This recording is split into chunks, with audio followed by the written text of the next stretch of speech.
நல்லதுன்னு நினைச்சு பல விஷயங்கள் சொல்றோம். ஆனா அது அவங்களுக்கு எப்படி கசப்பாக இருக்கு இல்லையா?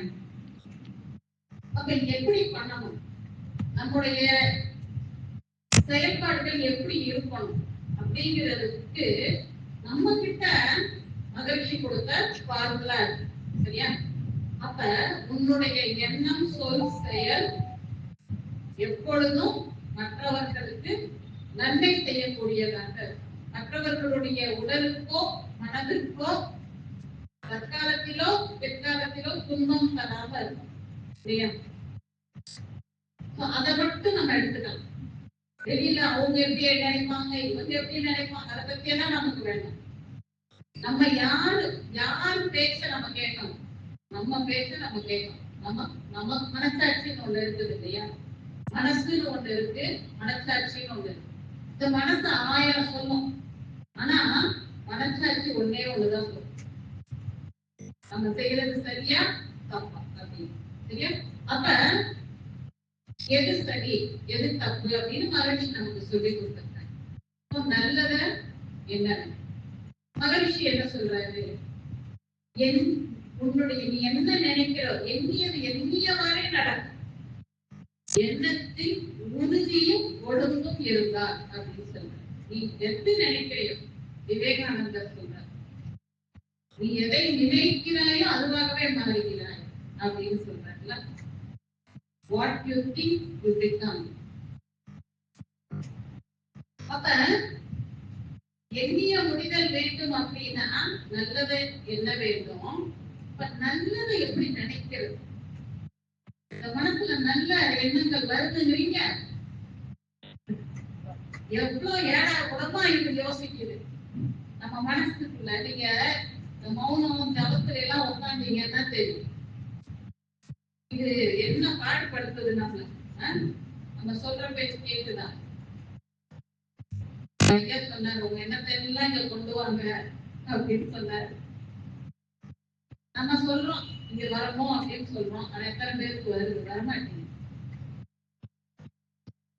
அப்ப இந்த நல்லதை எண்ணணும் அப்படின்னு சொன்னா அதுக்கு அடுத்த வரியில அதுக்கு விடை சொல்றாரு, திண்ணிய நெஞ்சம் வேணும்.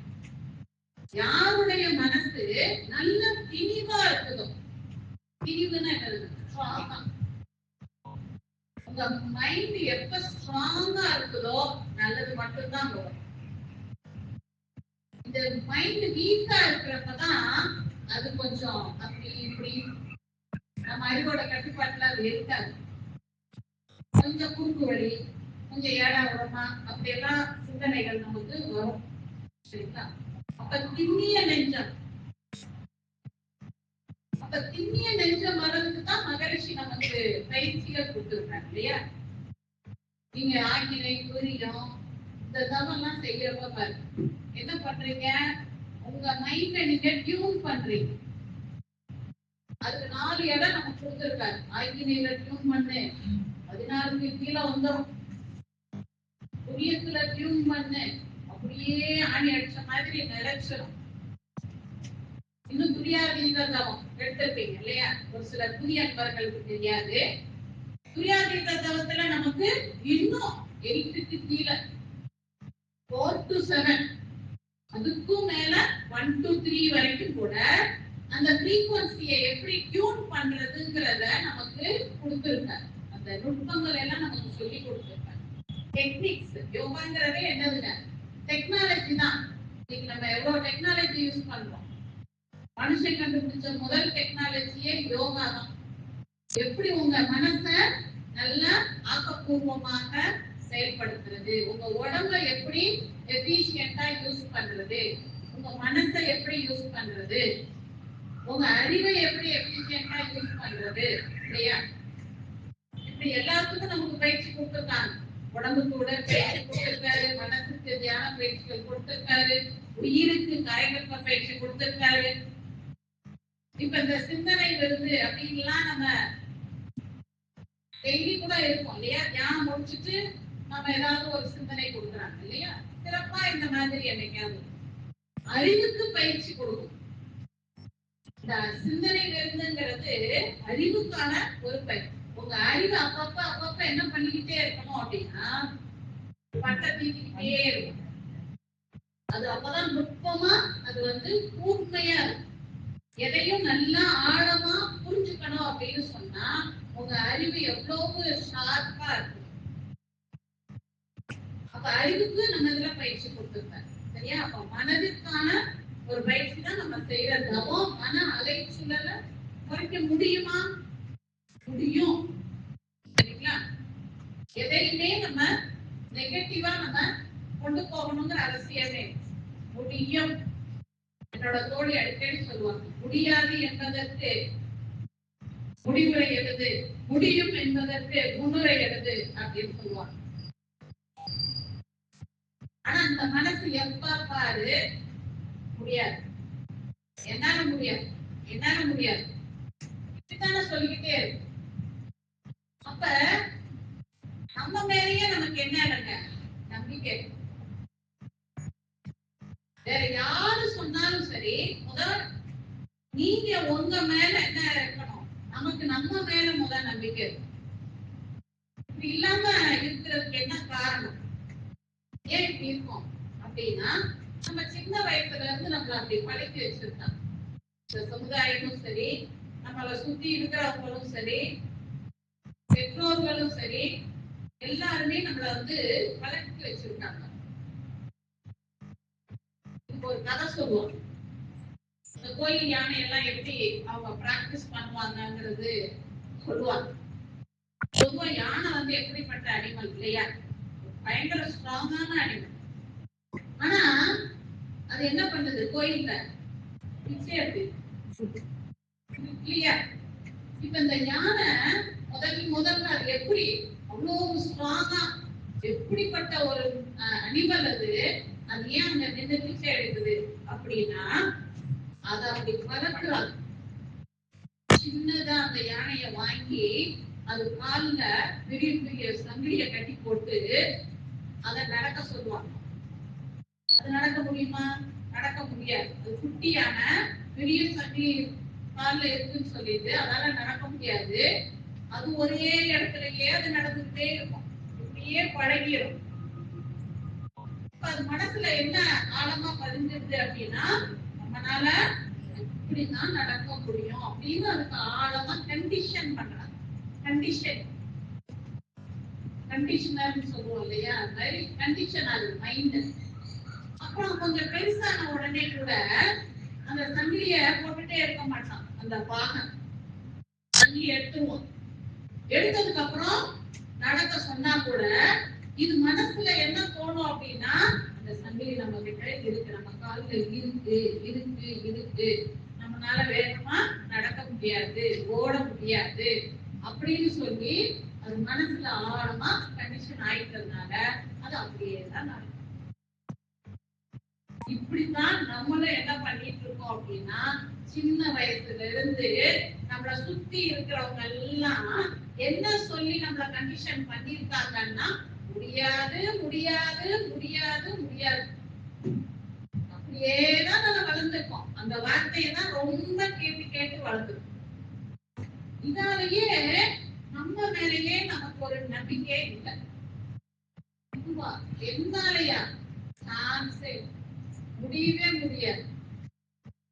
முதல்ல அந்த ஆன்சர் தான் நிற்கும். ஆனா உண்மை என்ன அப்படின்னு சொன்னா, நம்ம நினைச்சா முடியாதது எதுவுமே இல்லை அப்படிங்கிறது. சரிங்களா? உலகத்திலேயே பெரிய பாவம் எது அப்படின்னு சொன்னா, என்னால முடியாது அப்படின்னு ஒரு விஷயத்தை நீங்க ஃபைனல் பண்றதுதான் பெரிய பாவம். விவேகானந்தர் சொல்றாரு, அப்படிங்கிறார். எது என்னால முடியாதுன்னு சொல்லு, முடியாதுன்னு எதுவும் சொல்லாரு. எல்லா ஆட்களும் உனக்குள்ளே இருக்கிறது, நீ பலகீனன் என்று ஒருபோதும் நம்பாதே அப்படின்னு சொன்னவர். நிறைய அப்படிதான் சொல்லியிருக்காங்க. எல்லா மகான்களுமே அப்படித்தான் சொல்லியிருக்காங்க. ஆனா இந்த மனசு நம்ம சின்னதுல இருந்தே அப்படி பழக்கப்பட்டதுனாலதான் அப்படி நம்ம நினைக்கிறோம். சரிங்களா? அப்ப திண்ணிய மனசு, நமக்கு ஸ்ட்ராங் மைண்ட், இதுல இருந்து நம்ம வெளியில வரணும். அப்ப அந்த சங்கிலி இருக்கு இல்லையா, நம்மளை சுத்தியும் அந்த சங்கிலி இருக்கு. அதெல்லாம் பிரேக் பண்ணணும். ஒரு சங்கிலி அது யானைக்காவது ஒரு சங்கிலி தான் போடுவான், நமக்கு 1000 சங்கிலி போடப்பட்டிருக்கு. நம்ம பிறந்ததுல இருந்து போடப்பட்டிருக்கு. இப்ப அதையெல்லாம் நம்ம பிரேக் பண்ணணும். எப்படி அப்படின்னா அதை விட சின்னதா நீங்க மாறணும் இல்லையா? அப்ப ஈஸியா வெளியில வந்துடலாம் இல்ல? அப்ப அலைச்சூழலை குறைக்கணும். உங்க மன அலைச்சூழலை நீங்க எவ்வளவுக்கு எவ்வளவு டியூன் பண்றீங்களோ, எவ்வளவுக்கு எவ்வளவு குறைச்சிட்டு வரீங்களோ, இந்த செயின் எல்லாம் பிரேக் ஆகும். சரிங்களா? அப்புறம் நமக்கு நல்ல ஒரு ஸ்ட்ராங் மைண்ட் வந்துடும். நம்ம என்ன நினைக்கிறோமோ உயர்ந்த எண்ணங்கள் எல்லாமே வந்து செயல்படும். நீங்க பெரிய பெரிய சாதனை புரியறவங்க, பெரிய பெரிய சாகசங்கள்லாம் செய்யறவங்க எல்லாருமே மனிதர்கள் தான் இல்லையா? அவங்களுக்கும் உடம்பு இருக்கு, உசுறு இருக்கு, மனசு இருக்கு, அவ்வளவுதானே இல்லையா? அப்ப இதை நம்ம நல்லா புரிஞ்சுக்கணும். அதத்தான் சொல்றாரு பாரதியார். மகிழ்ச்சி அடிக்கடி சொல்வாரு, பாரதி மட்டும் சற்று காலம் உயிரோடு இருந்திருந்தால் எனக்கு வேலையே இல்லை அப்படின்னு சொல்லுவாரு. அவ்வளவு அருமையான விஷயங்கள் வந்து பாரதியார் சொல்லியிருக்காரு. பாரதியார் மகிழ்ச்சிக்கு ரொம்ப பிடிக்கும். சரிங்களா? அப்ப எண்ணிய முடிதல் வேண்டும், அதுக்கு நல்லதை என்ன வேண்டும். நல்லதை என்ன வேண்டும் அப்படின்னு சொன்னா திண்ணிய நெஞ்சம் வேண்டும். சரி, திண்ணிய நெஞ்சம் வேண்டும், தெளிந்த நல் அறிவு வேண்டும் அப்படின்னு சொன்னா, அப்ப அந்த திண்ணிய நெஞ்சம் நமக்கு வரணும் அப்படின்னு சொன்னா உன் அறிவு தெளிவா இருக்கணும். எல்லாருக்கும் அறிவு இருக்கு இல்லையா? எல்லார்கிட்டையும் அறிவு இருக்கு. அறிவு இருக்கான்னு நம்ம கேட்டோம்னா எவ்வளவு கோவம் வரும். எப்ப அறிவு இருக்கான்னு கேட்போம். தப்பு செஞ்சாதான் நம்ம அறிவு இருக்கான்னு கேட்போம் இல்ல? ஒரு வேலையை தப்பா செஞ்சா கேட்கிற முதல் கேள்வி உடம்பு இருக்கா, உயிர் இருக்கா, மனசு இருக்கான்னு கேட்க மாட்டோம், அறிவு இருக்கா அப்படின்னு கேட்போம். அப்ப அறிவு நல்லா இருந்தா மட்டும்தான் ஒரு செயலை வந்து நம்ம சிறப்பா நம்ம செய்ய முடியும் அப்படிங்கிறது புரியுது இல்லையா? அப்ப இங்க ஒரு விஷயம் கவனிக்கணும். எல்லாருக்கிட்டையும் அறிவு இருக்கு, ஆனா அந்த அறிவு எப்படி இருக்குங்கிறதுதான் இதுல வந்து முக்கியம். அறிவு இருந்தா மட்டும் நம்ம ஒரு செயலை வந்து சிறப்பா செய்ய முடியாது. அந்த அறிவுல தெளிவு இருக்கும். சரிங்களா? அதத்தான் சொல்றாரு, தெளிந்த நல் அறிவு வேண்டும் அப்படிங்கிறார். கிளாரிட்டி. இன்னைக்கு அறிவு நம்மளுக்கு நிறைய குழப்பத்தை தான் ஏற்படுது இல்லையா? எல்லாத்த பத்திய அறிவு நம்ம கிட்ட இருக்கு. அது இன்னைக்கு எல்லாம் நெட்டு, கூகுள் அதெல்லாம் வந்ததுக்கு அப்புறம் பாத்தீங்கன்னா நிறைய அறிவு. இந்த அறிவுல நம்ம நல்ல தெளிவா இருக்கும். சரிங்களா? முதல்ல எது அறிவுன்னு நமக்கு தெரியும். இன்னைக்கு நம்ம எதையோ நம்ம அறிவுன்னு சொல்லிட்டு இருக்கோம். அதெல்லாம் அறிவு கிடையாது. எனக்கு கட்டுமானத்தை பத்தி தெரியும், எனக்கு கம்ப்யூட்டரை பத்தி தெரியும், எனக்கு இன்னும் பல துறைகளை பத்தி எல்லாம் எனக்கு தெரியும்னு நம்ம அதைத்தான் நம்ம அறிவு சொல்றோம்ல. அதை பத்தி அறிவு இவங்களுக்கு நிறைய இருக்கு, இதை பற்றி அறிவு நிறைய இருக்கு. டாக்டர்னா மருத்துவத்தை பற்றிய, ஆனா அது எதுவுமே அறிவு கிடையாது. அது எல்லாமே நாலேஜ் தான். நாலேஜ்ங்கிறது என்ன அப்படின்னா உங்க புலன்கள் இருக்கு இல்லையா, ஐம்புலன்கள் நமக்கு இருக்குது இல்லையா, இந்த ஐம்புலன்கள் வழியாக நாம வெளியில இருந்து தெரிந்து கொள்ற தகவல்கள் இருக்குது இல்லையா, அதத்தான் நாம அறிவு அறிவு நினைச்சிட்டு இருக்கோம். அது அறிவே கிடையாது. அதெல்லாம் நாலேஜ். சரிங்களா? தகவல், இன்ஃபர்மேஷன், டேட்டா, அவ்வளவுதான். இன்னும் சொல்ல போனா டியூஷன். இது வெளியில இருந்து கிடைக்கிறது டியூஷன். ஆனா உண்மையான அறிவுக்கு பேர் என்ன தெரியுமா? இன்ட்யூஷன். அப்ப இந்த உண்மையான அறிவு என்பது வெளியில நமக்குள்ள இருக்கு. இப்ப வெளியில இருந்து கிடைச்சதை எல்லாம் உங்களுக்குள்ள இருந்து எது அதையெல்லாம் அறிந்து கொண்டது? யோசிச்சு பாருங்க. எது எல்லா அறிவையும் அறிந்து கொண்டது? அப்ப இதுதான் உண்மையான அறிவு. அப்ப அப்ப மகரிஷி அதை என்ன சொல்றாரு அப்படின்னா கான்சியஸ்னஸ் அப்படின்னு சொல்றாரு. உண்மையிலேயே நமக்கு அறிவுங்கிறது எது அப்படிங்கிறது நமக்கு நல்லா புரியுது. அப்ப ஞானத்துக்கு விளக்கம் சொல்றாரு. அறிவை அறிந்த அறிவு.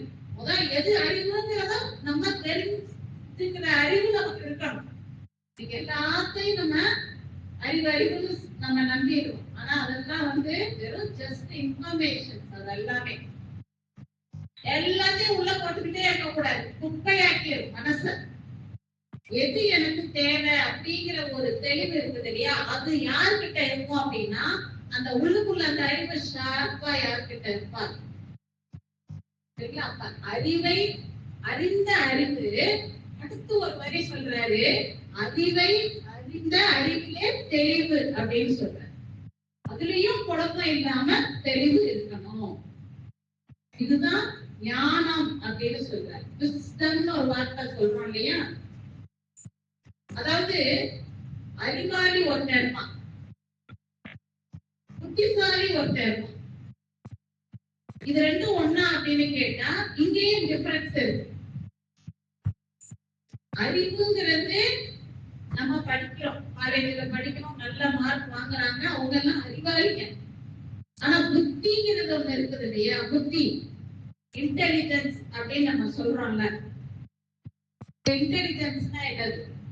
ஆறாவது அறிவு. மனிதனுக்கு சிறப்பு இந்த புத்திசாலித்தனம், இன்டெலிஜென்ஸ் அப்படின்னு சொல்றோம்.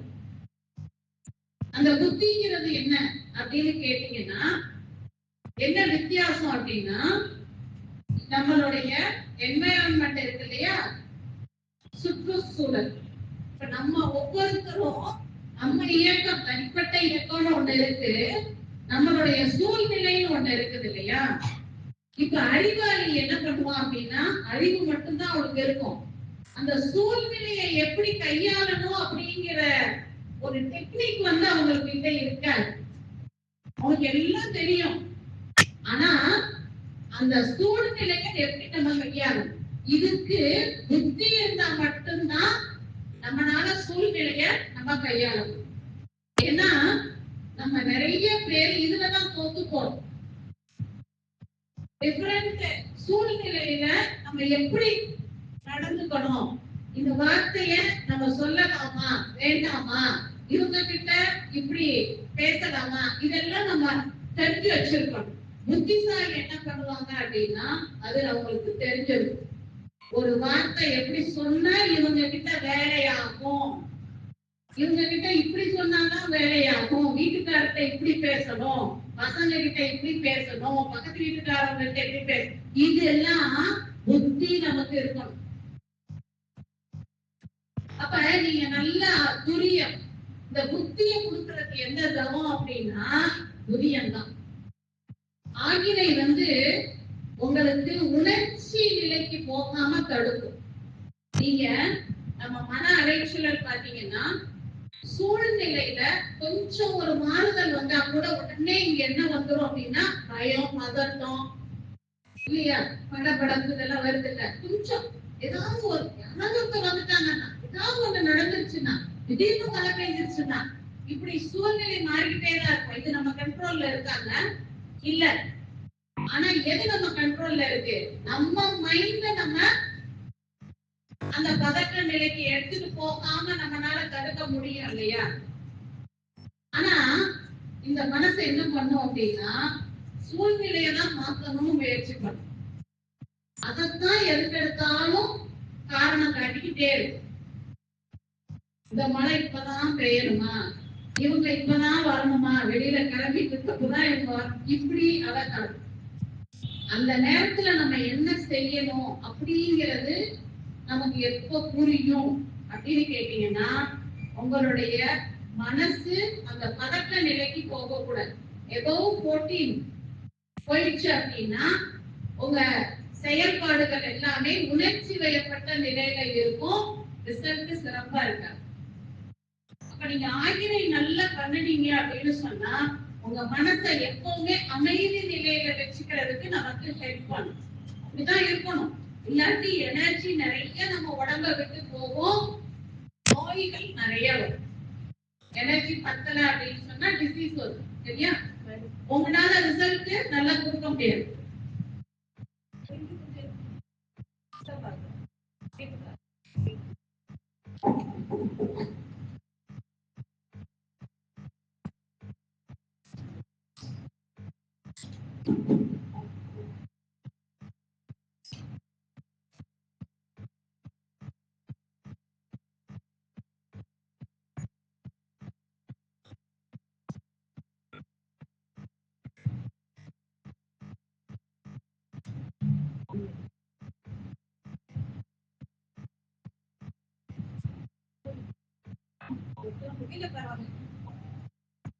ஆமா, உங்களை எல்லாம் பார்த்தாதான் எனக்கு நல்லா இருக்கும். உண்மைதான் பையன் சொன்னாங்க இல்லையா, உங்ககிட்ட அந்த தேவை நம்ம நம்ம அறிவுக்கு நம்ம பயிற்சி கொடுக்கணும் அப்படின்னு உங்க எண்ணம் தான் இந்த நிகழ்ச்சிக்கு முக்கிய காரணம். கரெக்டா சொன்னாரு, உண்மைதான்.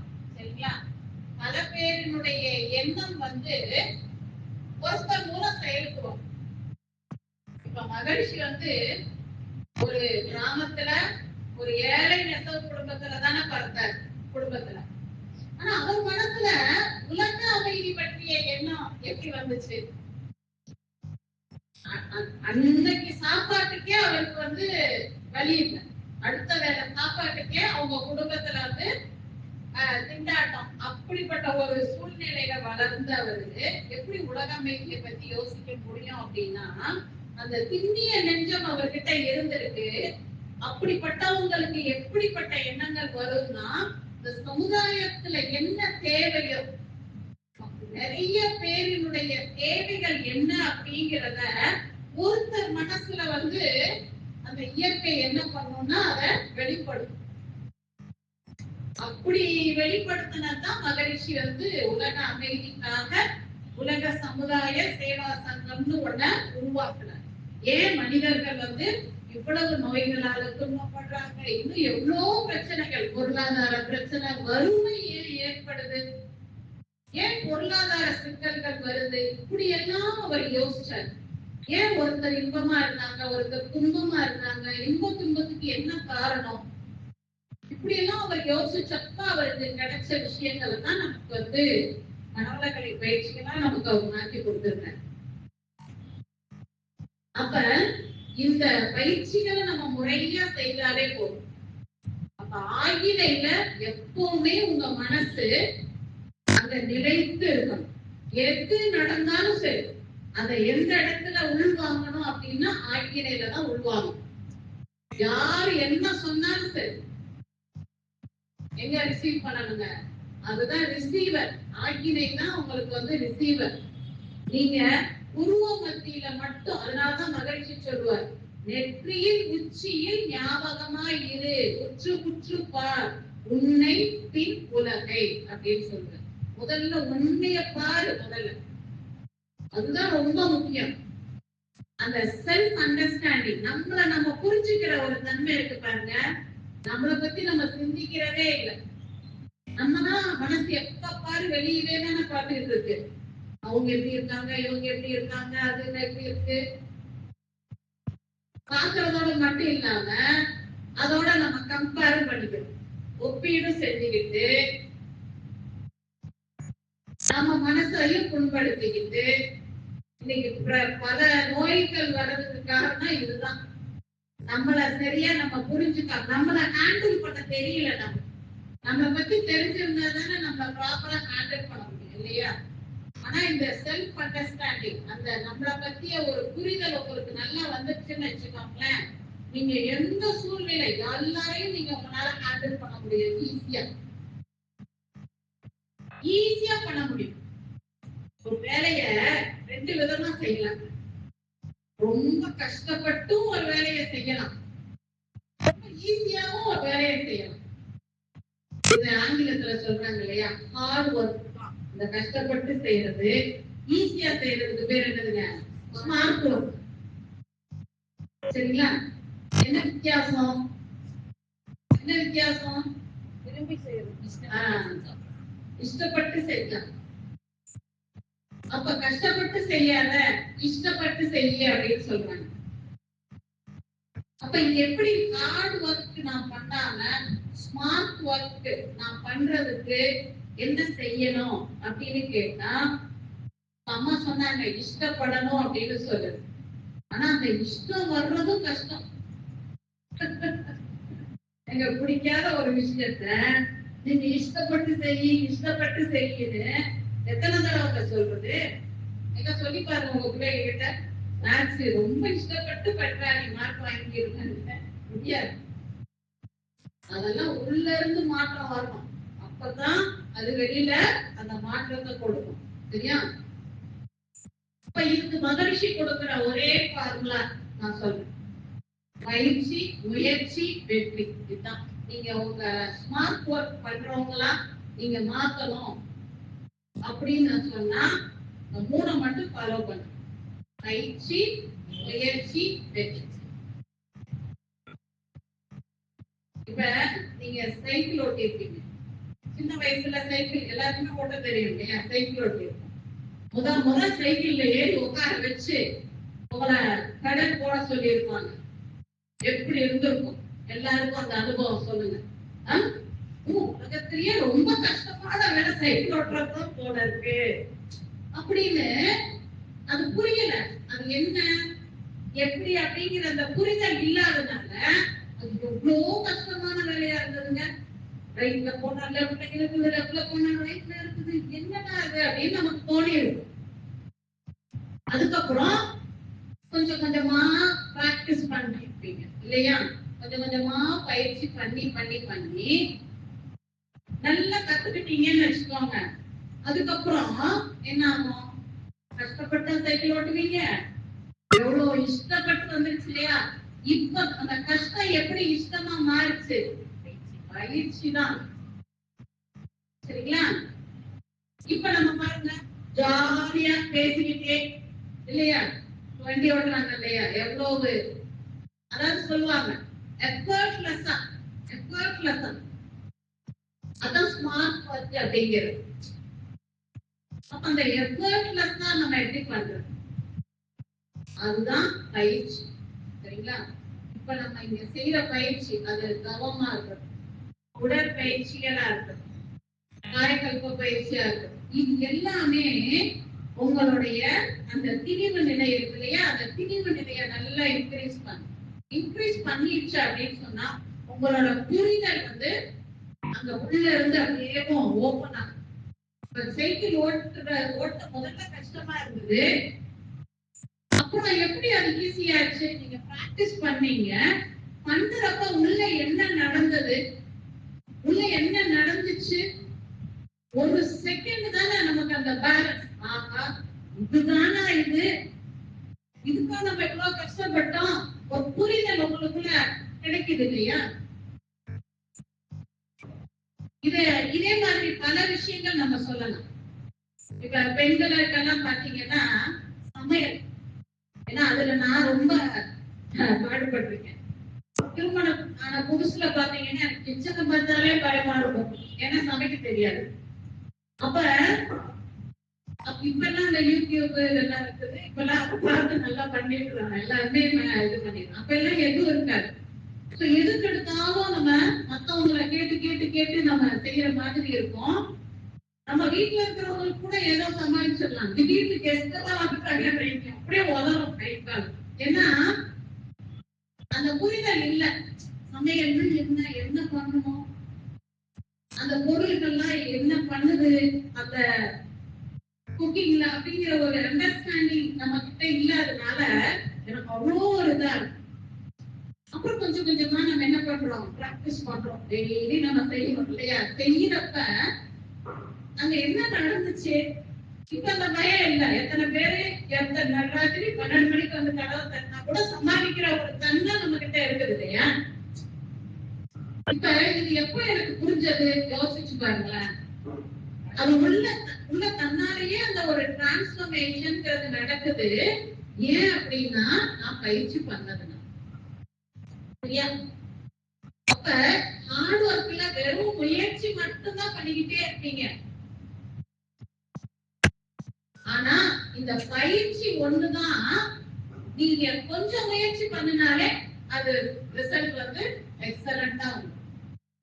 அப்ப இதத்தான் என்ன சொல்றாங்க அப்படின்னா யுக்தி அப்படிங்கிற. இப்ப புத்தின்னு ஒண்ணு பார்த்தோம், இப்ப யுக்தின்னு ஒண்ணு பார்த்தோம், டெக்னிக்.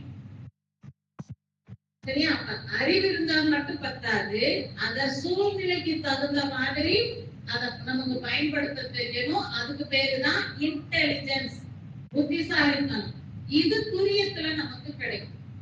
ஆகியவை நீங்க செய்ய செய்ய உங்களுக்கு அந்த உள்வாங்குற தன்மை, அந்த பேலன்ஸ் அப்படிங்கிறது நமக்கு, அந்த இமோஷனல் மோடுக்கு போகாம எதையும் பேலன்ஸா பாக்குற ஒரு தன்மை எங்க இருக்கும் அப்படின்னா ஆகியவை. வீட்லயே ஏதோ ஒரு சூழ்நிலை, ஏதோ ஒண்ணு நடக்குது அப்படின்னா மனசை இங்க வச்சுக்கோ, நல்ல மனசை இங்க வச்சுக்கிட்டு நீங்க அதை ஜஸ்ட் கவனிங்க. நீங்க ஒண்ணுமே பண்ண வேண்டாம், அதுல நீங்க எதுவும் பேச வேணாம், எதுவுமே செய்ய வேணாம். நீங்க ஜஸ்ட் அங்க என்ன நடக்குதுன்னு மட்டும் ஆக்கினையில மனசை வச்சு கவனிங்க. உள்ள இருந்து உங்களுக்கு அந்த கைடன்ஸ் கிடைக்கும். இன்டெலிஜென்ஸ் என்னவா மாறும் அப்படின்னா இன்ட்யூஷனா அது மாறும்.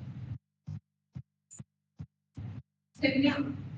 அப்ப நீங்க செய்யற பயிற்சிகள் எல்லாமே நமக்கு நல்ல ஒரு புத்திசாலித்தனம், அதே போல எந்த ஒரு சூழ்நிலையும் எந்த பதட்டம் இல்லாம பரபரப்பு இல்லாம நம்மளால ஹேண்டில் பண்ணக்கூடிய ஒரு தன்மை அப்படிங்கிறது நமக்கு ரொம்ப ஈஸியா நமக்கு கிடைக்கும்.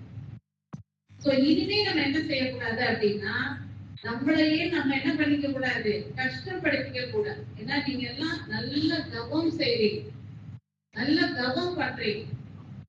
இனிமேல் நம்மளுடைய செயல்பாடுகள் எல்லாம் ரொம்ப எஃபர்ட்லெஸ்ஸா இருக்கும். எதையுமே சீரியஸா எடுத்துக்க கூடாது. நம்ம இன்னைக்கு எல்லாத்தையும் என்ன பண்ணிட்டே இருக்கோம் அப்படின்னா அதை சீரியஸா எடுத்துக்கணும். சரியா? தேவையே இல்லை. ஏன் அப்படி எடுத்துக்கிறோம் அப்படின்னா நம்ம அது மேல ரொம்ப அட்டாச் ஆகிறதுனால. ஒரு விஷயம் நடந்துருச்சுன்னா உடனே நம்ம என்ன பண்ணிடணும், பதட்ட நிலைக்கு நம்ம போயிடும். நீங்க தள்ளி நின்று நீங்க கவனிச்சீங்கன்னா போதும், நீங்க அதை ஈஸியா சால்வ் பண்ணிட முடியும். இப்ப நம்ம ஃப்ரெண்ட்ஸோ சொந்தக்காரவங்களுக்கோ அதே பிரச்சனை வந்துச்சுன்னா உங்களால 1000 சொல்யூஷன் சொல்ல முடியுது. ஆனா அதே பிரச்சனை உங்க வீட்டுல வந்துருச்சு அப்படின்னு சொன்னா நீங்க ஒரு பதட்ட நிலைக்கு போயிருவீங்க, நீங்க ஸ்ட்ரெஸ் ஆயிருவீங்க இல்லையா? ஏன் மத்தவங்களுக்கு சொல்ல முடியுது, ஏன் உங்களுக்கு அந்த பிரச்சனை வந்துருச்சுன்னா உங்களால அதை ஹேண்டில் பண்ண முடியல அப்படின்னா அந்த அட்டாச்மெண்ட். நம்ம போய் உடனே அதோட எமோஷனலா நம்ம என்ன ஆயிடும் அப்படின்னா அட்டாச் ஆயிடும். ஏன் அப்படின்னா இந்த மனசு வீக்கா இருக்கிறதுனால. இந்த மைண்ட் மட்டும் நல்லா ஸ்ட்ராங்கா இருக்கிற பர்சன்ஸால அப்படி போய் அட்டாச் ஆக முடியாது, அட்டாச் ஆக மாட்டாங்க. அத வேறையா பார்ப்பாங்க, நம்ம வேறையா பார்ப்போம். அப்ப நீங்க எல்லாத்துல இருந்தும் நீங்க டிட்டாச்சா இருந்தீங்கன்னாலே போதும், எப்பேற்பட்ட பிரச்சனை வாழ்க்கையில வந்தாலும் அதை நம்மளால ஈஸியா சால்வ் பண்ணிட முடியும். தீர்வு இல்லாத பிரச்சனை உலகத்துல எதுவுமே கிடையாது. எங்க பேராசிரியர் சொல்லுவார், சாவி இல்லாத கூட்டு உலகத்துல எங்கேயாவது இருக்குமா? முதல் செய்வானா செய்யறவன் யோசிச்சு பாரு. நம்ம சாவி இல்ல சாவி இல்ல சாவி இல்லன்னு சொல்லிட்டு இருக்கிறதுக்கு காரணம் என்ன? எனக்கு வாழ்க்கை பூரா பிரச்சனையாதான் இருக்கு, வாழ்க்கை பூரா பிரச்சனையா இருக்குன்னு தானே இப்படி குழம்பிக்கிட்டே இருக்கும். எதை தொட்டாலும் பிரச்சனையா இருக்கு, எதை தொட்டாலும் ப்ராப்ளமா இருக்கு அப்படின்னு தானே நம்ம சொல்றோம். அப்ப என்ன காரணம்? தீர்வு நம்மளால ஏன் கண்டுபிடிக்க முடியல அப்படின்னா இந்த பதட்ட நிலை தான். விவேகானந்தர் அழகா இதுக்கு ஒரு உதாரணம் சொல்லுவார். நீங்க ஒரு தண்ணி முன்னாடி போய் நில்லுங்க, ஒரு ஏரி ஒரு குளம் இருக்கு, நீங்க போய் நின்னீங்கன்னா உங்க இமேஜ் எப்ப நல்லா தெரியும், தெளிவா. அந்த தண்ணி எந்த டிஸ்டர்பன்ஸ் இல்லாம தெளிவா இருந்ததுன்னா உங்க இமேஜ் நல்லா தெரியும் இல்லையா? ஒரு சின்ன கல் எடுத்து அதுல போட்டுருங்க, உடனே அலைகள் வந்துடும் இல்லையா? அப்ப உங்க இமேஜ் பாத்தீங்கன்னா கிளாரிட்டி இருக்கு. இப்படித்தான் ப்ராப்ளமும் சொல்யூஷனும் வேற வேற கிடையாது. ஒரே காயினுடைய ரெண்டு பக்கம் மாதிரி தான் பிரச்சனையும் தீர்வும் அங்கேயே தான் இருக்கும்.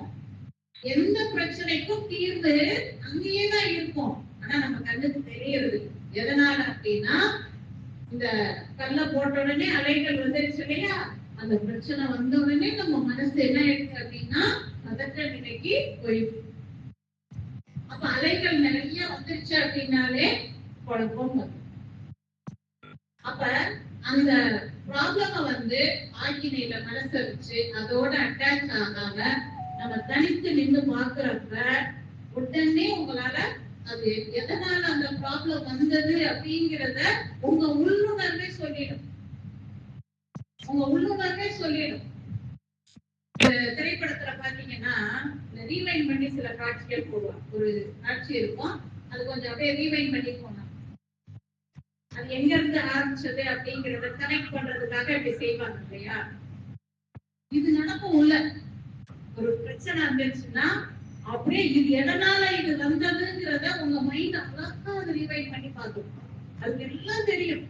அது 360 டிகிரியில பார்த்துக்கிட்டு இருக்கு எல்லாத்தையும். சரிங்களா? அதுக்கு எல்லாம் தெரியும். ஆனா நம்ம என்ன செய்யக்கூடாது, அதை டிஸ்டர்ப் பண்ணாம மட்டும் பார்த்துக்கணும். அந்த கிளாரிட்டியோட நம்ம இருக்கணும். அதோட போய் நம்ம அட்டாச் ஆகாம இருந்தோம் அப்படின்னு சொன்னா எப்பேற்பட்ட ப்ராப்ளமா இருந்தாலும் நம்மளால சால்வ் பண்ணிடணும். அதுக்கான பயிற்சிகள் தான் நீங்க செய்யக்கூடிய தவங்கள் எல்லாம். துரிய தவம் ஒண்ணு போதும். நீங்க நல்லா துரிய தவம் மட்டும் செய்வீங்கன்னா போதும். எங்க பேராசிரியர் சொல்லுவார், நீ துரிய தவம் கத்துக்கிட்ட அப்படின்னு சொன்னா இனிமே உன்னுடைய வாய் பேசக்கூடாது, உன்னுடைய கண்கள் தான் பேசணும் அப்படின்னு சொல்லுவார். ஏன்னா துரிய தீட்சை உங்களுக்கு எப்படி கொடுத்தாங்க ஞாபகம் இருக்குதா? எப்படி கொடுத்தாங்க? கண்கள் வழியாக. அதுக்கு பேரே என்ன சொல்லுவாங்க? நயன தீட்சை. நயனம்னா என்னதுங்க? அந்த கண்கள் இல்லையா? அப்ப கண்கள் வழியா அந்த தீட்சை எதுக்காக கொடுக்கிறோம் அப்படின்னு சொன்னா இனிமே நம்முடைய பார்வையாலேயே நம்ம பல விஷயங்கள் நம்மளால சாதிக்க முடியும். அந்த ஒரு தன்மை வந்து நீங்க நீங்க நல்லா பண்ணுனீங்கன்னா சரிங்களா? சோ நம்ம நிறைய என்ன பண்றோம் அப்படின்னா காதற்கு தான் நிறைய பண்ணிக்கிட்டு இருக்கோம். ஸ்மார்ட் ஒர்க்குக்கு மாறுங்க. அலட்டவே கூடாது. எதுக்கெடுத்தாலும் நம்மளும் பதட்டமாகி மத்தவங்களையும் பதட்டப்படுத்தி எவ்வளவு பெரிய டிராமா பண்ணிட்டு இருக்கோம் தெரியுமா லைஃப்ல? தேவையே இல்ல. லைஃப் வந்து அவ்வளோ ஹாப்பியா அவ்வளோ ஜாலியா நாமளும் சந்தோஷமா மற்றவர்களுக்கும் சந்தோஷத்தை கொடுத்து நம்மளால வாழ்க்கைய கொண்டு போக முடியுமா? முடியாதுங்க. முடியும். அதுக்கு தேவை ஸ்மார்ட் ஒர்க் தான். சரிங்களா? அப்ப அந்த நிலைக்கு நம்மளை உயர்த்துறதுக்கு தான் மகிழ்ச்சி பயிற்சிகள் எல்லாம் கொடுத்திருக்காங்க. முன்னெல்லாம் ஒரு சின்ன விஷயம்னா கூட ரொம்ப போட்டு குழப்பிக்கிட்டு ரொம்ப உணர்ச்சி வயப்படுறது, ரொம்ப குழப்பிக்கிறது, இதுவா இருக்குமா அதுவா இருக்குமா அப்படி இருக்குமா இப்படி எல்லாம் ஒரு விஷயம் வந்துருச்சு அப்படின்னு ஒண்ணும் இல்லாததா இருக்கும். அதுக்கு கூட அப்பதான் இப்ப பயிற்சி பண்ணுனதுக்கு அப்புறம் தான் நமக்கு புரியுது நம்ம என்ன தவறுகள் வந்து நம்ம செய்துட்டு இருந்திருக்கோம். உங்களுக்கும் அது விளங்குது இல்லையா? புரியுது இல்ல? நீங்க தவம் செஞ்சதுக்கு அப்புறம் உங்ககிட்ட நல்ல ஒரு மாற்றம், ஒரு விஷயத்த நீங்க தவம் செய்யறதுக்கு முன்னாடி நீங்க ஹேண்டில் பண்றதுக்கும் இப்ப நீங்க ஹேண்டில் பண்றதுக்கும் வித்தியாசம் இருக்குது இல்லையா? அப்படி இருக்கணும். இல்ல அப்படின்னு சொன்னா நம்ம சரியான பாதையில போகலன்னு அர்த்தம். நீங்க உட்கார்ந்து நல்லா தவம் பண்றீங்க, உட்கார்ந்தா நல்ல தவம் வருது, சூப்பரா தவம் வருது. அதுக்கப்புறம் வீட்டுக்கு போயிட்டோம் அப்படின்னா ஏன் இங்க செருப்ப மாட்டிட்டாலே அந்த அலைச்சூழல் வந்து மாறிடும். ஒரு போன் வீட்டுல இருந்து வந்தா போதும், உடனே நம்ம என்ன ஆயிடுறோம்? ஃப்ரீக்வன்சி மாறுது இல்லையா? என்ன பிரயோஜனம் சொல்லுங்க? உண்மையிலே தவங்கிறது என்ன தெரியுமா? நீங்க இங்க கண்ணை மூடி பண்றீங்கல்ல, அது தவமே கிடையாது. கண்ணை மூடி பண்றது தவமே கிடையாது. நீங்க நீங்க கண்களை திறந்து செயல் செய்வீங்க பாருங்க, அப்ப உங்க மனம் இயங்குது இல்லையா, மன அலைச்சூழல் இருக்குது இல்லையா, அதுக்கு பேரு தான் தவம். நீங்க கண்ணை மூடி பண்றது அதற்கான பயிற்சி, தவ பயிற்சி தான். இங்க நம்ம செய்வது தவம் கிடையாது. அப்ப ஆக்சுவல் மெடிடேஷன் எப்ப செய்யணும் அப்படின்னா, நம்ம எப்பெல்லாம் செயல் செய்யறோமோ, எப்பெல்லாம் நம்ம பேசுறோமோ, எப்பெல்லாம் எண்ணம் சொல் செயல் இதெல்லாம் இயங்குது இல்லையா, அப்ப நம்ம தவம் செய்யணும். எங்க பேராசிரியர் இதுக்கு ஒரு உதாரணம் சொல்லுவார். ஒருத்தர் கார் ஓட்ட கத்துக்கிட்டாரு, நண்பர்கிட்ட கேட்டுட்டாரு கார் ஓட்ட கத்து கொடுங்கன்னு. அவரும் ஒரு இந்த மாதிரி ஒரு கிரவுண்ட் இருந்திருக்கு, பார்க்கு ஒரு கிரவுண்ட் இருந்திருக்கு, அவருக்கு கார் ஓட்ட கத்து கொடுத்தாரா. கொஞ்ச நாள்லயே அந்த மனுஷன் நல்லா சூப்பரா கார் ஓட்ட கத்துக்கிட்டாரு. பரவாயில்ல, நீ கொஞ்ச நாள்லயே நல்லா கத்துக்கிட்ட, நல்லா ஓட்டு அப்படின்னு சொல்லிட்டு போயிட்டார். ஒரு 10 நாளுக்கு அப்புறம் திரும்பவும் அந்த நண்பர் மீட் பண்ணியிருக்காரு. அப்ப கேட்டாரா, நீ நல்லா கார் ஓட்ட கத்துக்கிட்ட இல்லையா, எங்கெல்லாம் போன அப்படின்னு கேட்டிருக்காரு. அவர் நினைச்சாரு இவரு கார்ல பல இடங்களுக்கு போயிருப்பாரு, நல்லா அவர் என்ஜாய் பண்ணிருப்பாரு அப்படின்னு சொல்லி. அதுக்கு அந்த நண்பர் சொன்ன பதிலு, நல்லா கார் ஓட்டுறேன், இன்னும் சூப்பரா ஓட்டுறேன், ஆனா நீ சொல்லி கொடுத்த அதே கிரவுண்ட்ல தான் ஓட்டுறேன், நான் எங்கேயும் வெளியே போவே இல்லை அப்படின்னா. இது எப்படி இருக்குங்க? இது மாதிரிதான் நான் நல்லா தவம் பண்றேன், சூப்பரா துரியமா துரியாதீதமா பேரியக்கம் பண்ண எல்லாம் தெரியும், ஆனா வீட்டுக்கு போனா அவ்வளவும் போயிடுது அப்படின்னு சொன்னா அது தப்பான ஒரு இதுதான். இப்படி நம்ம கார் ஓட்டிட்டு இருந்தா வாழ்க்கையில துன்பம் நீங்குமா அப்படின்னு கேட்டா துன்பம் நீங்காது, மாற்றம் வருமானு கேட்டா மாற்றம் வராது. இத நல்லா புரிஞ்சுக்கோங்க. இது நான் பயிற்சி பண்றேன், இங்க உட்கார்ந்து நான் பயிற்சி பண்றேன். இதை எங்க அப்ளை பண்ணணும், அப்ளிகேஷன் தான் ரொம்ப முக்கியம். சரியா? அப்ப வீட்டுல நம்ம அப்ளை பண்ணணும், வீட்டுக்காரோட பேசுறப்ப அப்ளை பண்ணணும், பிள்ளைகளை ஹேண்டில் பண்றப்ப நம்ம அப்ளை பண்ணணும் இல்லையா? அப்பதான் நம்ம அந்த பேலன்ஸ் மாறாம நம்ம இருக்கணும். ஓகேங்களா? சோ இத நம்ம நல்லா புரிஞ்சுக்கிட்டு இங்க உட்கார்ந்து செய்யறது பயிற்சி தான். நான் வீட்டுல கண்ணை திறந்து ஓப்பன் ஐ மெடிடேஷன் பண்ணணும், கண்ணை திறந்து நானு மெடிடேஷன் பண்ணணும். அப்ப வாழ்வே தவம்னு ஒரு கவிஞன் சொன்னாங்க பார்த்தீங்களா, அன்பே சிவம் வாழ்வே தவம் அப்படின்னு சொன்னாங்க. அப்ப வாழ்க்கையிலே நம்ம எப்படி வாழணும் அப்படின்னா பேலன்ஸ், அந்த பேலன்ஸ் தவம் மாதிரி வாழும். சரியா? அப்படி நம்ம கிட்ட அந்த மாற்றம் வர்றதுதான் மகிழ்ச்சி கொடுத்திருக்காங்க. அப்ப தவம் செய்யறவங்க உணர்ச்சி நிலைக்கு நம்ம போக கூடாது, பேலன்ஸா எல்லாத்திலையுமே நம்ம ஸ்மார்ட் ஒர்க் தான் பண்ணணும், கஷ்டப்பட வேண்டியதே இல்லை. ஒருத்தர் சொன்னாரு, we are not human doing, we are human being அப்படின்னு. ஹியூமன் டூயிங் கிடையாது, நம்ம எல்லாத்தையும் நம்ம செய்யணுங்கிற அவசியமே இல்லை. ஒன்ஸ் நீங்க துரியாதீத தவம் கத்துக்கிட்டீங்க, எல்லாரும் துரியாதீத தவம் பண்ணிருக்கீங்க. துரியாதீத தவம் எடுத்தவர்களுக்கு வாழ்க்கையில அவங்க தேடி எதையும் பெற வேண்டிய அவசியம் இல்லை அப்படின்னு எங்க ஆசிரியர் சொல்லுவார். ஒன்ஸ் நீங்க துரியாதீத தவம் கத்துக்கிட்டு நீங்க பிராக்டிஸ் பண்ண ஆரம்பிச்சிட்டீங்கன்னா நீங்களே ஒரு காந்தமாக மாறுகிறீர்கள் அப்படின்னு சொல்லுவாங்க. ஆமா, உண்மைதான். நீங்க ஒவ்வொருத்தருமே ஒரு மேக்னெட். சரிங்களா?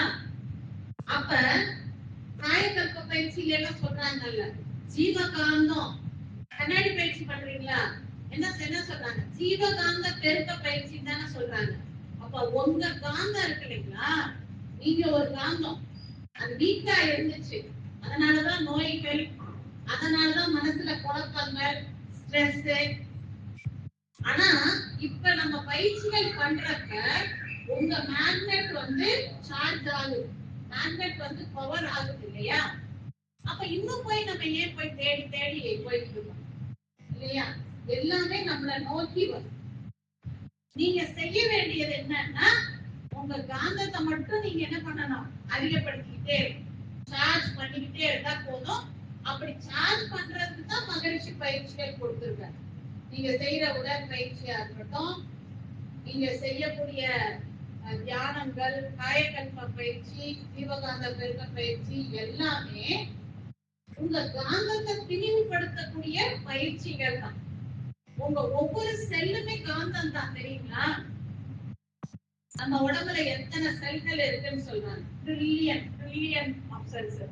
அப்ப ஒவ்வொரு செல்லுமே காந்தமா இருக்கு. அதுக்கு வாங்குற முனை இருக்கு, கொடுக்கிற முனை இருக்கு.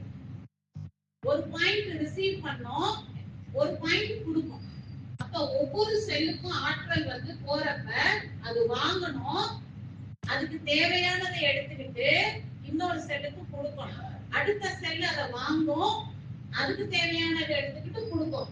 இப்படி எல்லா செல்களுக்கும் அந்த எனர்ஜி போகணும் இல்லையா? இதுல ஏதாவது டிஸ்டர்பன்ஸ் வந்துட்டாதான் நோய் அப்படின்னு சொல்லும், வலி அப்படின்னு சொல்லும். அந்த வலி காலத்தாலையும் இடத்தாலையும் அதிகமாகிறப்ப நோய் அப்படின்னு சொல்லும். இப்ப நீங்க தவம் பண்றப்ப என்ன நடக்குது அப்படின்னா, இந்த மாதிரி ஏதாவது டிஸ்டர்பன்ஸ் இருந்தா கூட அது சரியாயிட்டே அணு அடுக்குகள்லாம் அது கரெக்டா உடற்பயிற்சி செய்யறப்ப சொல்றாங்க இல்லையா, அணு அடுக்குகள் நமக்கு சீராகும் அப்படின்னு சொல்றாங்க இல்லையா. அந்த மாதிரி இந்த காந்தம் எல்லாம் சரியாக உங்களோட ஓவரால் காந்தம் இருக்கு இல்லையா, அது சூப்பரா ஆயிடும். சரிங்களா? அப்ப நம்ம தேடி எதையும் போக வேண்டியது, எல்லாமே நம்மள தேடி வரும். தீப பயிற்சியில, கண்ணாடி பயிற்சியில எல்லாம் சொல்றாங்க இல்லையா, முகவசியம், ஜகவசியம் இதெல்லாம் வரும் அப்படின்னு சொல்றாங்க இல்லையா. அப்ப தியானம் செய்யறவங்க எதையும் தேட வேண்டியதில்லை, எல்லாமே அவங்கள தேடி வரும். நீங்க செய்ய வேண்டியது பயிற்சி. இந்த 3 வார்த்தை மட்டும் நல்லா ஞாபகம், பயிற்சி, முயற்சி, வெற்றி. அதுக்காக முயற்சி செய்யாம நான் உட்கார்ந்துகிட்டே இருக்கணும்னு சொல்லல, நாள் பூரா நீங்க தவம் பண்ணிக்கிட்டே இருக்கேன்னு சொல்லல. நம்ம செய்ய வேண்டிய கடமைகள் இருக்குது இல்லையா, நம்ம சைடு நம்ம முயற்சிகள் செய்ய வேண்டிய, ரொம்ப கஷ்டப்பட வேண்டியது இல்லைன்னு சொல்றோம். கொஞ்சம் நீங்க முயற்சி எடுத்தாலே போதும், ரூட் கிளியரா இருக்கிறப்ப நம்ம கஷ்டப்பட வேண்டியது. உங்க ரூட் எப்பவுமே கிளியரா இருக்கும். ஏன்னா உங்க காந்தம் நல்லா இருக்கு, தூய்மையா இருக்கு, நல்லா ஸ்ட்ராங்கா இருக்கு. அப்படிங்கிறப்ப நமக்கு ரூட் நல்லதானே இருக்கு. அப்ப கொஞ்சம் எஃபர்ட் போட்டாலே அது நடக்கும். இப்படித்தான் நிறைய பண்ணாங்க. இப்ப மகரிஷி உலக சமுதாய சேவா சங்கம்னு அவரோட நண்பர் 2 பேர் கூட சேர்ந்து ஒரு சின்ன தகர துண்டு, கீழே கிடந்த தகர துண்டுல சுண்ணாம்பு கட்டியில எழுதி துவங்கின அமைப்பு இது. யோசிச்சு பாருங்க, ஒரு கிராமத்துல சுண்ணாம்பு கட்டியில உலக சமுதாய சேவா சங்கம் அப்படின்னு அவரு துவங்கிய இந்த அமைப்பு இன்னைக்கு எவ்வளவு பெரிய ஒரு ஆட விருட்சமாக இன்னைக்கு எத்தனை நாடுகள்ல வேரூன்றி இன்னைக்கு இவ்வளவு பெரிய இயக்கமா எத்தனை கோடி பேர் இதனால நன்மை அடைஞ்சிருக்காங்க. நமக்கும் அது கிடைச்சிருக்கு இல்லையா. இப்ப நீங்க எல்லாம் இருக்கீங்க, இப்ப எல்லாரையும் கனெக்ட் பண்ணது எதுங்க? எனக்கு தெரியுமா உங்களுக்கு தெரியாது இல்லையா, உங்களை எனக்கு தெரியுமா தெரியாது.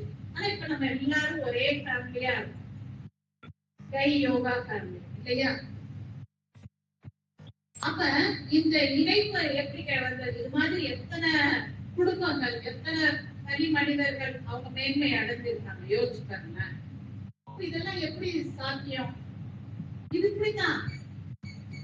அவங்க இதுக்காக ரொம்ப கஷ்டப்பட்டாரு மகிழ்ச்சி, அவங்களுக்கெல்லாம் அதுவே நடக்குது. அப்படியே இயற்கை என்ன செய்யும் அப்படின்னா அதுவே வழிவிடும்.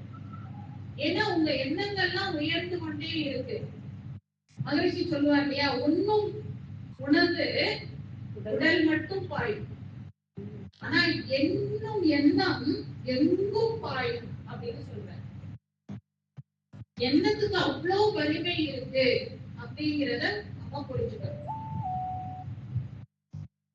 அப்ப நல்ல அந்த தூய்மையான எண்ணங்கள், எண்ணத்துல உறுதி, ஒழுங்கு இதெல்லாம் நமக்கு எப்ப வரும் அப்படின்னா அந்த திண்ணிய நெஞ்சம் நமக்கு வந்தா, அந்த அறிவுல தெளிவு நமக்கு வந்தா. அப்ப வார்த்தையா பாரதி சொல்லிட்டு போனத பிராக்டிஸா யார் மாத்தினதுங்க? அவர் வார்த்தையா சொன்னார், சொல்லிட்டு போயிட்டாரு. ஆனா அதனாலதான் சொல்லுவாங்க இது சாதனை மார்க்கம்னு சொல்லுவாங்க. இது போதனை மார்க்கம் கிடையாது. இத்தனை நாள் வந்தவங்க எல்லாம் போதனை தான் செய்தாங்க, யாருமே பயிற்சிகள் கொடுக்கல. ஆனா மனவளக்கலையில மட்டும்தான் நமக்கு இங்க போதனை கிடையாது, சாதனை. பயிற்சி பண்ணுனீங்கன்னா உங்களுக்கு ரிசல்ட், பயிற்சி பண்ணலன்னா கிடையாது. இங்க எது மந்திரம் மாய மந்திரம்லாம் ஏதாவது சொல்லுவாங்களா? எதுவும் கிடையாது. பிராக்டிஸ் பிராக்டிஸ் பிராக்டிஸ் தான் ரொம்ப முக்கியம். இப்ப நான் சொன்னேன் பயிற்சி முயற்சி வெற்றி அப்படின்னு சொன்னேன். இப்ப இத நீங்க ஈக்குவேஷனா மாத்துனீங்க அப்படின்னு சொன்னா எப்படி இந்த ஈக்குவேஷனை நான் சொல்லுவேன் அப்படின்னா 99% பயிற்சி, 1% முயற்சி is equal to success. இப்படி போட்டுக்கலாம். நீங்க முயற்சி எவ்வளவு, எஃபர்ட் எவ்வளவு போடணும், ஒரு பர்சன்ட் போட்டா போதும். நினைச்சா போதுங்க, நினைச்சா போதும், அது செயலுக்கு வந்துடும். ஏன்னா இயற்கை நமக்கு முன்னுரிமை கொடுக்கும். சரிங்களா? ஏன்னா நீங்க எல்லாம் தியானம் லவத்தால செய்ய முடியாது எதுவுமே கிடையாது. நீங்க சொல்ல போனோம் எல்லாத்தையும் பண்ணிருக்கு. ஆசிரியர் சொல்றாரு, நீ தவத்தை ஒழுங்கா பண்ணு, மற்றதையெல்லாம் தவம் பண்ணிரும், மற்றதையெல்லாம் தவம் பண்ணிருமா. உண்மை, நான் பல நிலைகள்ல நான் அதை அனுபவிச்சேன். நீங்க ரொம்ப கஷ்டம்லாம் படாமையே உங்களுக்கு வாழ்க்கையில நிறைய விஷயங்கள் நடக்கும். அது நம்ம நினைக்கதான செஞ்சோம், அதுக்குள்ள எப்படி நடந்தது அப்படின்னு உங்களுக்கே ஆச்சரியமா இருக்கும். இதுதான் மிராக்கிள்ஸ் அப்படின்னு சொல்றோம். இது நம்ம வாழ்க்கையில நடக்குமா அப்படின்னு கேட்டா நிச்சயம் நடக்கும், நிச்சயம் நடக்கும். ஆனா கொஞ்சம் உங்க எண்ணம் மட்டும் தெரியும். சரிங்களா? எப்பவுமே உங்களை எல்லை கட்டிக்காது, இவ்வளவுதான் இவ்வளவுதான் அப்படின்னு சொல்லி எல்லை கட்டிக்காது. ஏன்னா உங்க லெவல் வேற. புரியுதுங்களா? நான் இந்த உடம்புதான், என்னால இவ்வளவுதான் முடியும் அப்படின்லாம் நம்மளே நம்மள என்ன பண்ணிக்க கூடாது அப்படின்னா கண்டிஷன் பண்ணிக்க கூடாது. சாண்டியார் தத்துவத்தில் உங்களுக்கு சொல்லி கொடுத்துருப்பாங்க இல்லையா, நீ இந்த உடல் அல்ல, நீ இந்த மனம் அல்ல, நீ இந்த உயிர் அல்ல, நீ யாரு? அறிவு. அறிவு எங்க இருக்கு? உங்களுக்கு யாருக்கு அறிவு? எல்லா இடத்துலயும் இருக்கு. அறிவில்லாத இடமே இல்லை இல்லையா? எல்லா இடத்துலயும் இருக்கு, எனக்குள்ள இருக்கு. எல்லா இடத்துலயும் இருக்கிற பொருள் நாடு அப்படின்னு சொன்னா உங்க லெவல் என்னங்கிறத நீங்க புரிஞ்சிருப்பீங்க இல்லையா? ஆனாலும் நம்ம பழக்கத்துல என்ன பண்றோம் அப்படின்னா நம்ம முடியாது முடியாது முடியாது அப்படியே நம்மள கண்டிஷன் அதான் அதெல்லாம் தூக்கி போடுது, அதெல்லாம் தூக்கி போடுது. ஒன்னே ஒண்ணு, இது நன்மையா தீமையா? நல்ல எண்ணமா பெருசா நினைங்க. அப்துல் கலாம் சொல்றாரு, ஆல்வேஸ் திங்க் பிக். உனக்கு அதுதான் 6வது அறிவு கொடுத்துருக்கு. சின்னதா நினைக்கிறது கொடுக்கல, பெருசா நினைக்கிறது தான் கொடுத்துருக்கு. எண்ணத்தை ஏணியாக்கினால் எதையும் சாதிக்கலாம். உங்க எண்ணத்தை மட்டும் நீங்க பெருசாக்குங்க, நீங்க பல சாதனைகள் செய்யறதுக்கு அது வழிவரும். சரிங்களா? அப்ப எப்படி பெருசாக்குறது? பெரிய எண்ணம்னா என்னது? மகிழ்ச்சி மனசுல பெரிய எண்ணம் வந்துச்சு, என்னது? உலக மக்கள் எல்லாரும் அமைதியா வாழணும், சந்தோஷமா வாழணும். இப்பேற்பட்ட எண்ணம் பாரு. அவர் அவருக்காக நினைச்சாரு, உலக மக்கள்ல அவர் ஒருத்தர் தான். அப்ப நம்ம நினைக்கிறோம் நமக்காக தான் நம்ம நினைக்கணும் அப்படின்னு. அப்படி கிடையாது. என்னைக்கு நீங்க மற்றவர்களுக்காக, மற்றவர்களுடைய துன்பம் நீங்கணும் அப்படின்னு சொல்லி உங்களுக்குள்ள நீங்க நினைக்க ஆரம்பிக்கிறீங்களோ எல்லாமே மாறி ஆரம்பிச்சு, எல்லாமே மாற ஆரம்பிச்சு. சரிங்களா? அப்ப இங்க நம்ம செய்யக்கூடிய பயிற்சிகள் எல்லாமே உங்க எண்ணத்தை விரிக்கிறதுக்கு தான். உங்க மனம் விரிய விரிய அங்க என்ன ஆகுது அப்படின்னா உங்க சிந்தனை விரிய ஆரம்பிச்சு, உங்க எண்ணங்கள் விரிய ஆரம்பிச்சு. விவேகானந்தர் சொல்லுவாரு, நீ சுயநலமா ஒரு விஷயத்த நினைச்ச அப்படின்னா உன்னோட உடல் ஆட்கள் மட்டும்தான் அதுக்கு உதவும். அது கூட சமயத்துல உதவாது. ஆனா நீ பிறர் நலம் கருதி ஒரு விஷயத்த நினைச்ச அப்படின்னா உனக்கு பிரபஞ்ச ஆட்கள் வந்து நிற்கும் முன்னாடி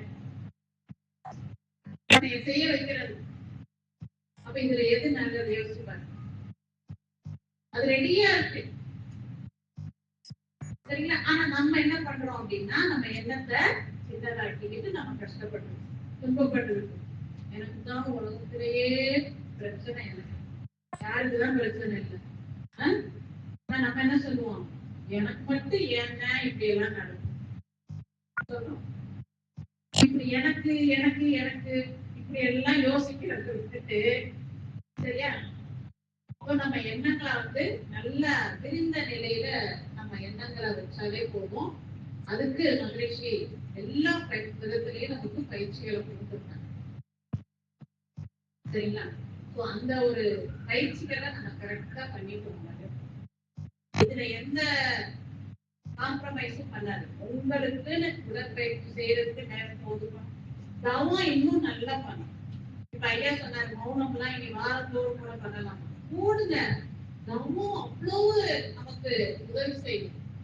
நீங்க எவ்வளவுக்கு எவ்வளவு அந்த தவ நேரத்தை வந்து நல்லா அதிகப்படும், நல்ல நல்ல தவம் பண்ணும். ஏதோ உட்கார்ந்து ஒரு 10 நிமிஷத்துக்கு அது மன அடங்குறதுக்குள்ளேயே தவத்தை நிறைவு செய்யும். அப்பதான் வரும், அதுக்குள்ளே நிறைவு செய்யணும்.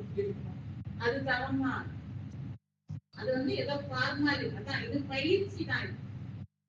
ஆனா நல்லா நீங்க மௌனத்துல எல்லாம் இருக்கீங்க பாருங்க, மௌனத்துல எல்லாம் நல்லா ஆழமா நம்ம தவம் அப்ப அதுதான் நிறைய பண்ணும், சரிங்களா?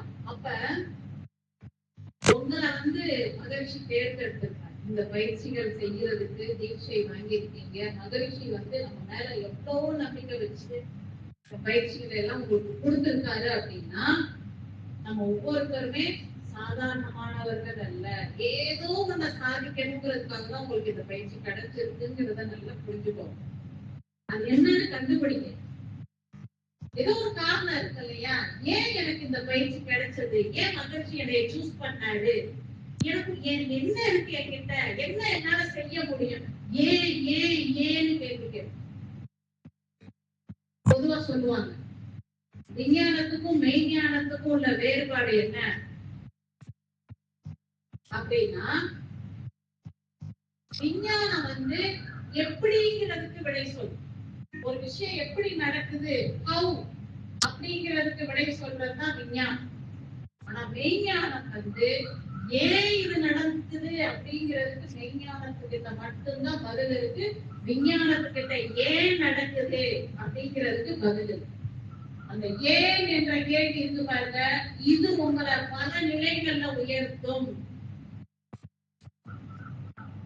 அப்ப யோசிங்க, ஏன் எனக்கு இந்த பயிற்சி கிடைச்சது, ஏன் இது எனக்கு மகிழ்ச்சி என்னை தேர்ந்தெடுத்தார், யோசிப்பாரு. உங்களை பல சாதனைகள் செய்ய வேண்டும். நீங்க ஒவ்வொருத்தர்கிட்டையும் அவ்வளவு பொட்டன்ஷியல் எனர்ஜி இருக்கு. நீங்க ஏன் ஏன்னு சிந்திக்க ஆரம்பிச்சீங்கன்னா தான் அது டேப் ஆகும். ஒவ்வொருத்தருக்குள்ள இருக்கக்கூடிய அந்த ஆட்களை வெளிக்கொண்டு வர்றதுதான் பர்பஸ் ஆஃப் லைஃப். அந்த ஆட்கள் மலராமையே நம்ம அப்படியே வாழ்க்கை முடிஞ்சிருச்சு அப்படின்னு சொன்னா அதனால ஒரு பிரயோஜனம் இல்லை. அதனாலதான் சொன்னாரு மகிழ்ச்சி, உனக்கும் நல்லதாய் ஊருக்கும் நல்லதாய் நினைப்பதும் நடப்பதும் உன் நித்திய கடன் அப்படின்னு சொன்ன. அப்ப எது நினைச்சாலும் மற்றவர்களுடைய நலன் கருதி நம்ம ஒரு விஷயத்த நினைக்கிறப்ப நிச்சயமா அது நமக்கும் நல்லதாக தான் முடியும், மற்றவர்களுக்கும் அது நல்லதாக. அப்படிப்பட்ட பயிற்சிகள் நீங்க ஒவ்வொருத்தருமே எடுத்துட்டு இருக்கீங்க. அப்போ உங்க ஒவ்வொருத்தருடைய ஒரு நிலை என்ன அப்படிங்கிறத நம்ம முதல்ல நம்ம புரிஞ்சுக்கிட்டு செயல்படும். அப்ப நம்ம எல்லாருமே சாதாரணமா எத்தனை பேர் இருக்காங்க இதே இடத்துல, அத்தனை பேருக்கும் மனவளக்கலை கிடைச்சிருக்கு. ஆனா நமக்கு கிடைச்சிருக்குன்னா நம்ம ஸ்பெஷல் தானே, நமக்கு கிடைச்சிருக்குன்னா நிஜமா நம்ம ஸ்பெஷல், சரியா? அப்ப நம்ம ஸ்பெஷலா நம்ம ஏதாவது செய்யணும் தானங்க. இன்னும் ஒரே மாதிரியே நான் முன்ன எப்படி இருக்கேனோ அப்படியே தான் நான் இருந்துகிட்டு இருக்கேன்னா சரி. மேல மேல நேற்றை விட இன்னைக்கு நான் என்ன பண்ணிருக்கேன், பெட்டரா என்ன பண்ணிருக்கேன், நாளைக்கு என்ன பண்ணணும், இப்படி நம்ம யோசிக்கணும், திங்க் பண்ணணும். நீங்க நினைச்சீங்கன்னாலே போது நடக்குங்க, வாய்ப்புகள் கிடைக்கும். சரியா?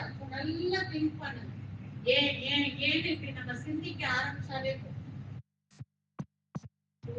சரிங்களா? சோ இத நம்ம நல்லா புரிஞ்சுக்கிட்டு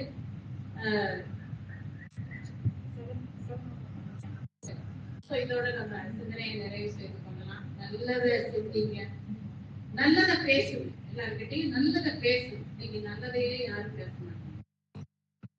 எங்கேயுமே நல்ல விஷயங்களை ஷேர் பண்றாங்களா? வரவே மாட்டாங்க. எல்லாம் நெகட்டிவான நியூஸ்ல தான் எல்லாமே. நல்லதை பேசுவோம், நல்லதை சிந்திப்போம், நல்ல செயல்கள்ல நம்ம நாட்டமாய் இருப்போம் அப்படின்னு சொல்லி நல்ல இந்த வாய்ப்பு கொடுத்த நல்ல உள்ளங்கள் அனைவருக்கும் என்னுடைய நன்றிகளை தெரிவிக்கிறேன். இதுல ஏதாவது சந்தேகம் ஏதாவது சொன்னது புரிஞ்சதுங்களா? ஏதாவது டவுட்ஸ் ஏதாவது இருக்குங்களா? 99% பிராக்டிஸ் தான் சொல்லுவோம். நீங்க எஃபர்ட் 1% போட்டாலே போதும். சரிங்களா? நீங்க மட்டும் நம்ம பயிற்சிகளை கரெக்டா நம்ம பண்ணிட்டு ஒரு அதான் சொல்றேன், எஃபர்ட்டே தேவையில்லை, நினைச்சாலே போதும். அதான் அந்த 1% எஃபர்ட். சரிங்களா? அப்படி நினைச்சாலே நம்ம என்ன நினைச்சோமோ அது நடக்கிற நடைமுறைக்கு வரும். சரிங்களா? அதான் சொல்றேன். பிராக்டிஸ் பிராக்டிஸ் பிராக்டிஸ், பயிற்சி முயற்சி வெற்றி, அந்த ஃபார்முலா.